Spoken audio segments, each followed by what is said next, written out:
దేవుణ్ణి అడుగుతూనే ఉండాలి. పొందుకునేంత వరకు దేవుణ్ణి అడగాలి. మన ప్రభువుకు ఒక మంచి పేరు ఉంది, ఆయన ప్రార్థన ఆలకించువాడు.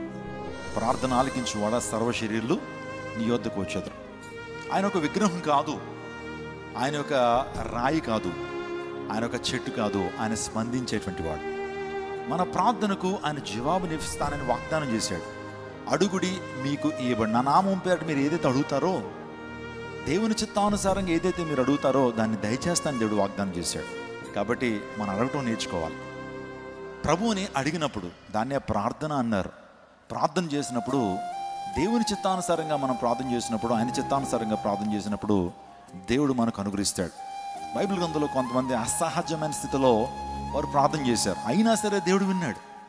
అన్యాచురల్ మూమెంట్స్లో, అన్యాచురల్ యాంబియన్స్లో, అన్యాచురల్ ఎన్విరాన్మెంట్లో ఉండి వారు ప్రార్థన చేశారు, అయినా వారి మొర దేవుడు విన్నాడు.